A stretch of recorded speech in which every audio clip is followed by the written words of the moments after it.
The summer after, well, I'd had an asthma attack last January, severe asthma attack, and I was down for a couple of weeks before it finally let up.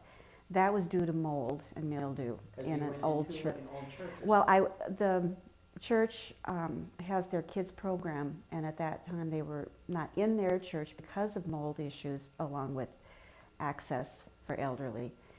But they were in the old school, which is now the Historical Society, and they had carpeting in there, and this school had real mold and mildew issues there too. And I had been going there for some time, and it finally caught up with me, and in January it just triggered a really severe attack. Wow.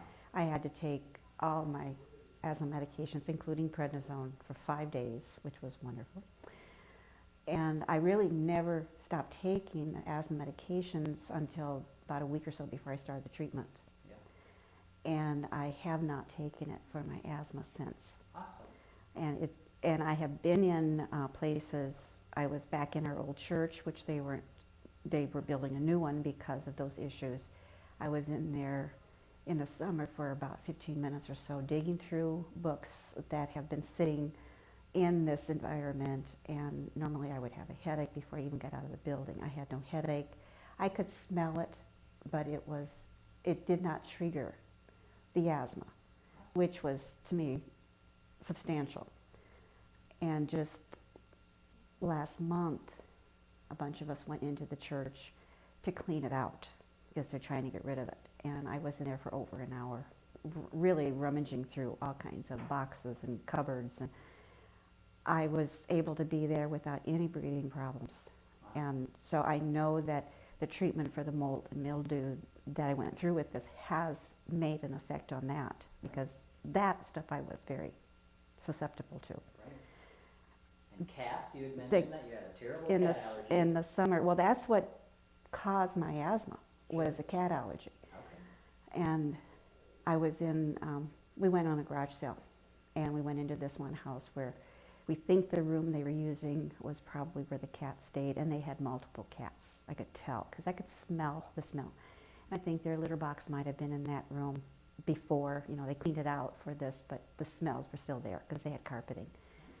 It was unpleasant, but I wasn't sneezing, I didn't have breathing problems, and I didn't have a headache when I left. What would have happened before you were all of those things. Okay. I would have had a headache. Anytime I get into any of the things that trigger something, it starts with a headache, and then I get the congestion and runny nose, sneezing, coughing, the whole works. And I didn't have any of that. Wow.